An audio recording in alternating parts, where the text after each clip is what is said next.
Kim asks what she just said. Persephone is looking at a screen and says that it is nothing.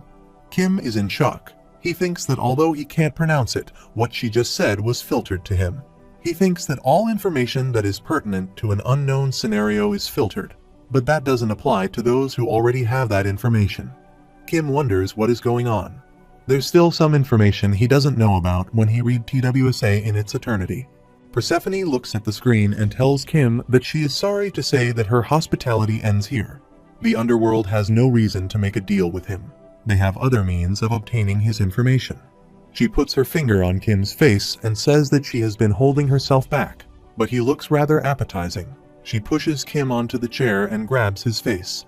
Kim asks what the consequences she will have to deal with for harming an incarnation who is partaking in a scenario are. Persephone is frustrated and says he really doesn't know what he is up against. She asks if he thinks that she wouldn't be able to handle the aftermath of breaking something like the rule of plausibility. Kim says that the constellations who are watching him won't let her do that. She asks what makes him think that the king of the underworld would fear such insignificant beings. Suddenly, the system notifies that the constellation prisoner of the golden headband firmly grabs his staff in a taunting motion. The constellation demonic judge of fire unleashes their mighty sword with a cold gaze, and the secretive plotter is egging everyone on excitedly. Persephone becomes furious and asks if they want to taste the might of the underworld. She's releasing a dangerous dark energy, and there's a loud roar and lightning in the sky. Kim thinks that he is about to get caught in the middle of their fight if he doesn't do anything. Kim tells Persephone that she told him she liked stories, and he tells her to make a new deal. The system notifies that the constellation secretive plotter is listening carefully to what he is about to say. Kim tells Persephone that if she helps him, then he will show her the most entertaining story in the world, a story to make that steak she had look like junk food in comparison. Persephone says if he is saying that, he will let her eat him. Kim says with a palate like hers, he doesn't think she needs another meal just yet, and he's sure that she is full right now. She starts smiling and asks Kim if he is going to get what he wants without even letting her sample the delicacy. He replies that he will let her, but if she devours him now, then she will live out the rest of her life in regret that she might have had the chance to dine on an even finer delicacy if only she had held herself back. She asks how he is so sure about that. Kim replies that he can oppose the beings beyond the limits of time without a supporting constellation. He has defeated the returnees without help from the gods of other dimensions, and he has also stopped the catastrophes that descended upon their world, and all of this happened over just 5 scenarios, and even now he is here in the underworld speaking to her as a living spirit. Kim asks her if she is sure that she isn't interested in seeing what he might accomplish in the future. Persephone says that he sure has a way with words, but she doesn't see how this is a deal. He says that she can call it a courtship. Persephone is surprised to hear that. Kim starts smiling and says because he is serious right now, he can create a story for her that is unlike any of the ones she knows, a story to keep her on her toes at all times. Kim thinks that he was wrong to think that he could strike a deal with the constellation. No constellation in their right mind would agree to something like that with a lowly incarnation, so the only choice he has is to bluff his way out of it. Persephone leans against the table and says that she doesn't know. Men are all the same. Kim tells her that this courtship is to win over the father of the rich knight and not her. Persephone starts laughing hysterically and says how amusing. She tells him that she will give him labor to do as she sits on the table. Persephone tells Kim that he promised her an entertaining story. If he does just that, then she will find him the soul that he is looking for. A screen appears in front of Kim, and the system notifies her that a new hidden scenario has been activated. Kim remembers that Hercules carried out the 12 labors. Persephone tells him that his labor will be to bring him the severed head of a serpent. Kim asks if she means the serpent with many heads, the Tier 2 monster Hydra. She replies that she is not talking about Hydra. People would think that he is imitating Hercules if he does that. She tells Kim that the serpent he must kill is elsewhere. Kim tells her that he can't go too far since he is in the middle of the scenario. Persephone tells him not to worry. He will find the serpent at his destination. She snaps her fingers and a screen appears in front of Kim. He thinks this is how she keeps tabs on them. Kim looks at the screen and wonders if that is the state of the 6th scenario. Kim notices someone on the screen and thinks they are Seong and Pildu. Seong tells the old man to chop down some trees and make a shelter for them. Hildu replies that he is in real estate, not property development. Kim wonders what is going on because the sixth scenario couldn't have started just yet. Persephone says that it may be difficult, but anything less wouldn't deserve to be called labor. Kim tells her that he will do it and leaves. Persephone is sitting at the dining table and tells her servant to clear the table. These dishes taste so bad. At the same time, a voice asks her why she did that. Persephone looks up and asks if it isn't her introverted darling husband. Hades says that he asked her a question. She replies that this is what he wanted. Hades says that he never asked for this. Persephone tells Hades that he rarely shows any interest in incarnations, but she thought he took a liking to Kim. Hades asks what made her think that, and she replies that he didn't kill him the moment he set foot in the underworld. Hades is silent. Persephone tells Hades that he always envied Zeus, who has Hercules, so she took the initiative to get him what he wants. She looks at her hand and says that she was rather surprised there were constellations out there with powers that surpassed hers, and think that they are all chasing after a mere incarnation. Hades says that the omen of the later days is imminent. Persephone asks if the later days will come soon, and Hades says probably. Persephone asks if he will remain by her side when they do. Hades hugs her from behind, and Persephone looks at the screen and says that she can't wait to see what story that incarnation could show her. Kim and the overseers arrive at the location. They tell Kim to follow that path, and it's probably best that he keeps looking for what is ahead. Kim turns around and asks what that means, but they are already gone. Kim thinks that in the legend of Orpheus, he was told not to look behind him on his way back to the living realm. He starts climbing the stairs and sees that there is no light ahead. Kim thinks that it is so dark he just needs to keep walking forward. He wonders what will happen if he looks behind. Suddenly, there's a spark, and writing appears in front of him. It says that he is afraid of what may be behind him. That poor child felt the same, but never forgot that he must know what lies behind in order to know what lies ahead. It looks like he needs a little motivation. Kim thinks that the judge told him something similar, but he has no idea what that means. The writing appears again and says fine, she can't bring her to him since he is still near the entrance of the labyrinth that connects the different worlds. Kim is surprised to see that a spark appears in front of him. A voice comes from the spark and says Mr. Kim wonders if she is the Shin of the 41st round. Kim is politely trying to hold the spark and thinks that time flows differently here, where different worlds connect. Many years might have already passed for Shin. Shin asks if she can call him Master too. Kim tells her that she is older than him. Kim thinks that her memories must be affected by the young Shin. The spark starts hovering around Kim. Kim says that he is sorry that he can't save her right now. She tells Kim not to worry. Her story is now. Kim interrupts her and says that it hasn't ended yet. Kim says that she can't end her story here, not when she has suffered for all those years. He won't let it. She tells him that she only got to know him through the memories she had in this world. She asks why he is being so nice to her when he doesn't know anything about her. Kim looks sad, and Shin says that it feels strange. She definitely doesn't know him, but he makes her feel understood when she's with him, almost as if she's in the presence of a god. Shin tells Kim to save her, and Kim says that he will. Kim thinks that he knows and understands what Persephone means. He touches the spark and says that this is what's behind him and also what he should be heading towards, but the spark disappears in the air. Kim looks up and wonders if this is how Yu feels. Yu must continually travel back to the past because that's the only way he can move forward. Persephone's voice tells Kim that she managed to bring her here temporarily with her powers, but he must hurry. There isn't much time left if he wishes to save her. She tells Kim to remember that people are the sum of their stories.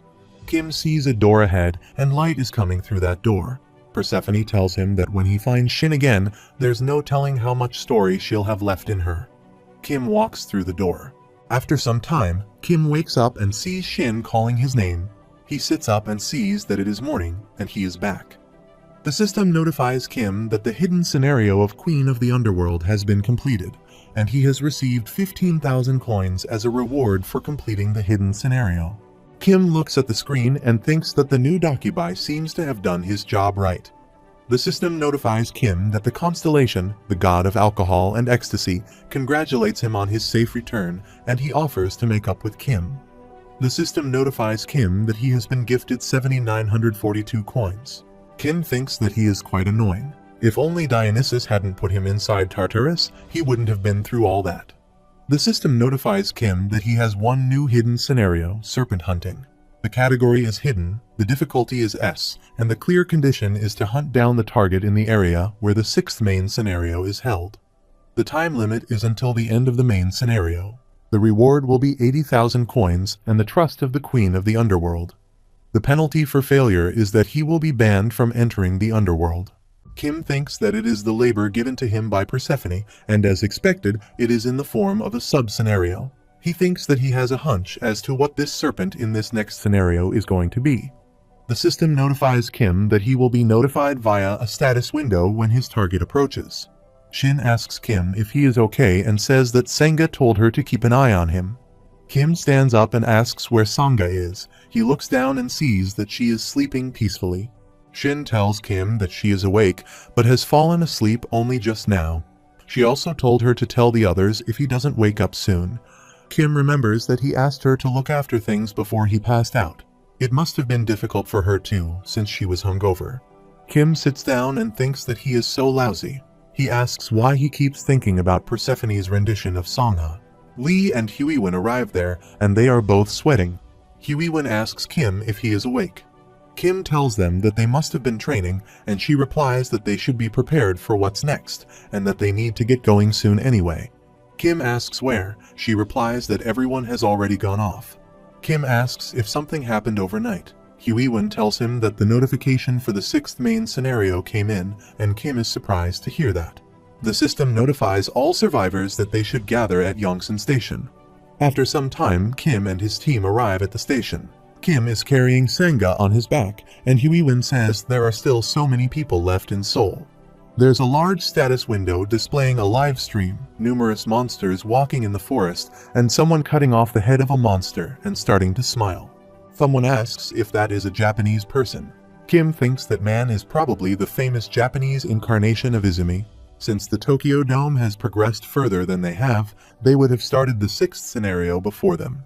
Kim thinks that Korea is starting off under unfavorable conditions, and the system notifies that a new main scenario has arrived. Everyone starts looking at the screens.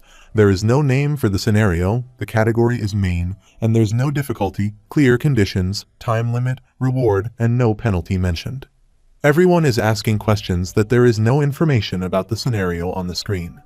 Someone arrives there and says that, apparently, only a select few can take part in the upcoming scenario. Kim is surprised to see that person. He says, Mr. Dokja Kim, this is the first time they officially meet. Kim thinks that he is Ildo Jian, the neutral king. They both introduce each other and shake hands. Jian tells Kim that his exploits have never ceased to amaze him, both now and during the battle for the throne. He tells Kim that he has no idea how much his supporting constellation talks about him. They keep nagging him to do as well as him. Kim remembers who his supporting constellations were. Kim activates the personal skill and character profile, and the system notifies that character summary settings have been changed. The character summary appears in front of Jian. His full name is Ildo Jian, the supporting constellation is an expert fence-sitter, and his attributes are half-assed intellectual and neutral king. Kim thinks that the name expert fence-sitter makes it sound as if he's some nobody, but it is actually the nickname for King Guanghe of Joseon, who was famous for his neutral diplomacy. The system notifies Kim that the constellation expert fence-sitter is expressing his fondness towards him. Kim tells Jian that he wants to know more about what he just said. He asks what he means that only a few will be participating. Jian says Kim doesn't know. According to the information disclosed by the low-grade Dakibai this morning, they will be accepting volunteers to take part in this scenario. Not everyone needs to participate, and there aren't any penalties for not participating. It's unbelievable when they think about all the scenarios they have had until now. Kim thinks that nothing has changed from what he knows, thankfully. Kim looks at the screen and says that is where the volunteers will be headed. Some people near Kim are asking if they don't have to go. Kim thinks that incarnations react in one of the following three ways during a scenario like this. The first group of people are those who tactfully back out of the situation.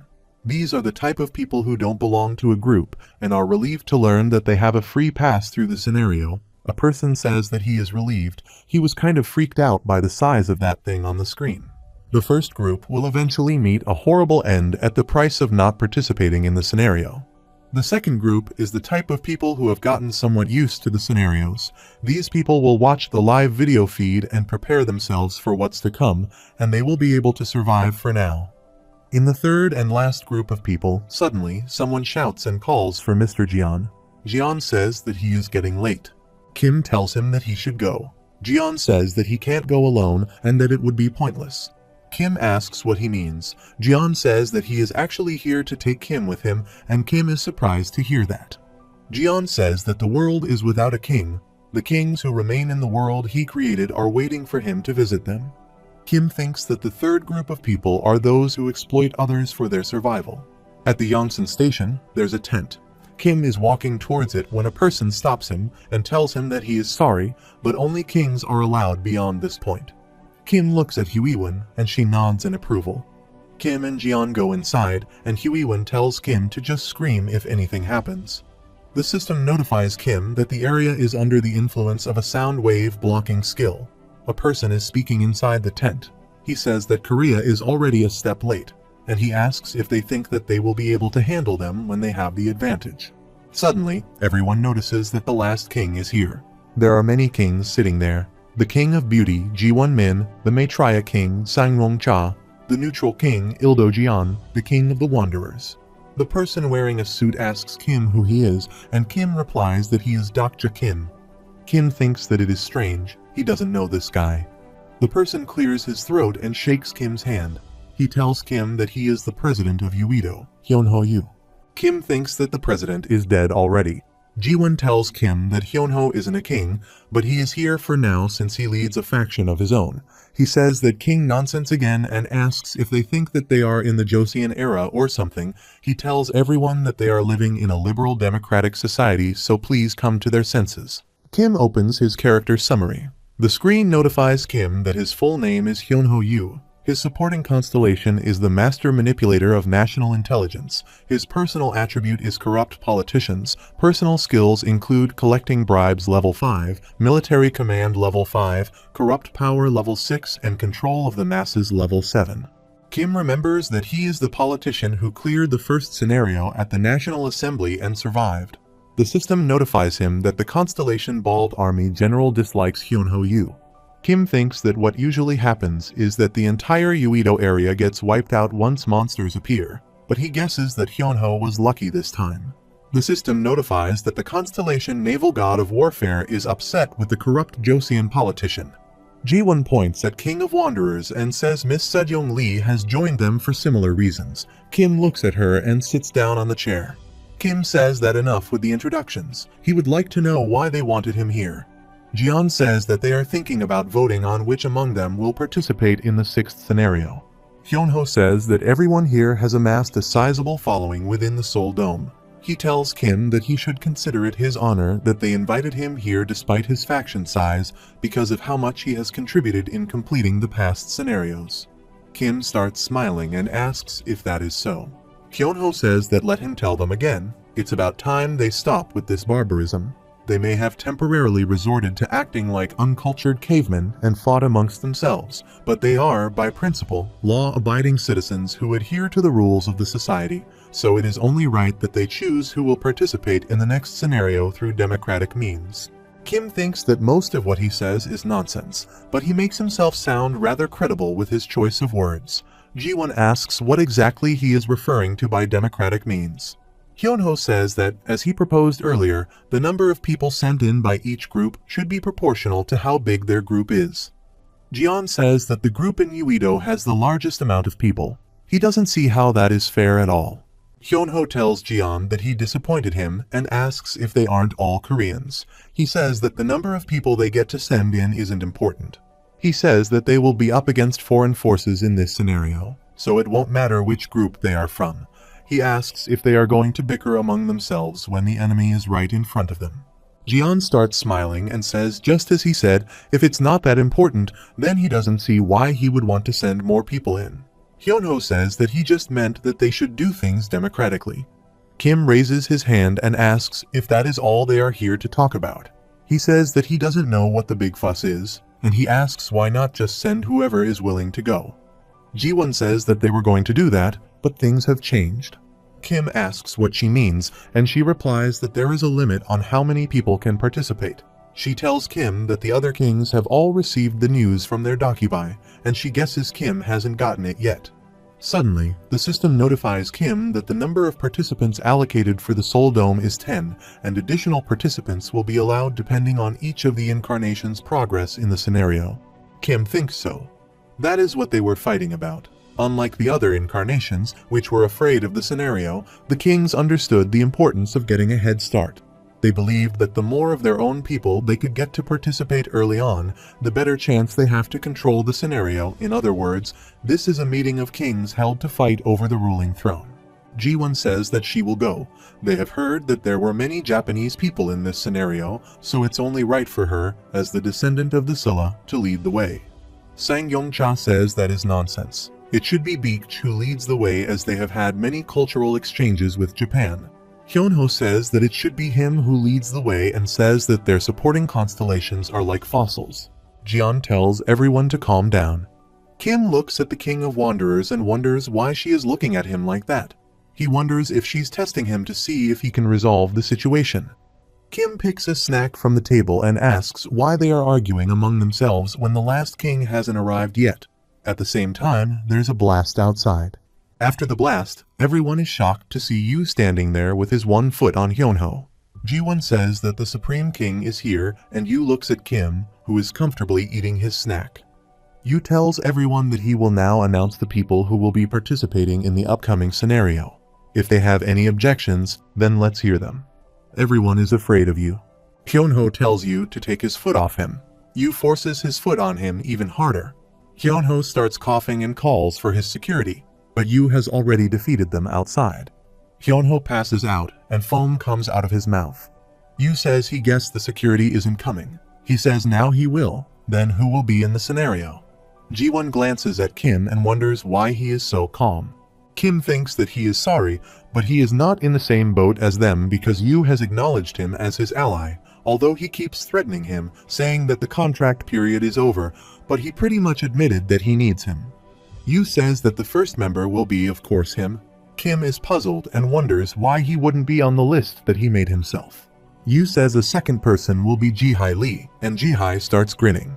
Kim is annoyed and thinks that it is a little surprising that he thought it would be him.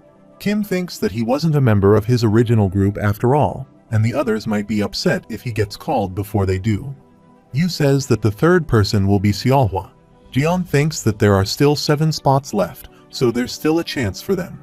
Ji-won thinks that they are the strongest of all the remaining, so it is their turn next. Song-cha thinks that those 3 are the only ones in the Supreme King's group. Now he will have to choose people from outside his group for the remaining spots. Yu says that the 4th person will be Lee, and everyone is shocked to hear that. Yu says the 5th person is Huiwen Jiang, and the 6th is Giliang Lee. Yu glares at Shin. Giliang puts his hand in front of her and glares back at Yu. Yu looks at Kim, and Kim thinks that it is finally his turn and thinks that Yu saved the best option for last. No wonder he's the main character. He knows how to run a show. Kim takes another bite of the snack. Yu looks at him angrily and tells them that they can all decide on the rest. Kim starts choking on the snack he is eating. Yu leaves the tent while Kim is sitting in his chair. He is shocked and wonders what about him. Huiwen asks Kim if they aren't friends. Kim says that is what he thinks too. The system notifies that the Constellation Demonic Judge of Fire is laughing contently. Ji-hai asks Kim why he didn't talk to Master last night. She thought he would definitely be on the list. Kim asks Ji-hai what she means, and she tells Kim that Master said he was going to see him last night. Kim asked about the time, and she replied that it was around 1 or 2. Kim thinks that must have been right before he visited the underworld. He was awake then, but you didn't come. Suddenly, Kim realizes that before he went to the underworld, he was drinking with Sangha, and that must be the reason you didn't meet him last night. The system notifies Kim that the constellation god of alcohol smiles mischievously. Kim is in shock and thinks no way you saw all of that. The system notifies Kim that the Constellation Demonic Judge of Fire is smiling contently, and he has been gifted 500 coins. Kim tells them everything that happened. Huiwen asks if he kissed Sangha. Kim says that is not what he said and asks if she was even listening to him. Huiwen asks if he is sure that it was because of Dionysus. Maybe he pretended to be drunk to kiss Sangha. Kim says no, it was because of Dionysus and nothing happened between him and Sangha. Huiwen looks closely into Kim's eyes and Kim thinks that she doesn't believe him at all. Lee says maybe that's what you saw and left him out as a courtesy. Kim says that he is not the type of person to do that. Huiwen says that even if you had seen Kim kiss Sangha, she wouldn't have seen why he would be offended by that. The system notifies that the Constellation Daimonic Judge of Fire says that it is camaraderie. Huiwen asks because of camaraderie, and Jihai starts laughing and asks if that is what her supporting constellation said. Huiwen asks what that means. Lee says if that's the case, then he thinks that he understands. He says that if he came to think of it, he would be offended too if Kim did something like that.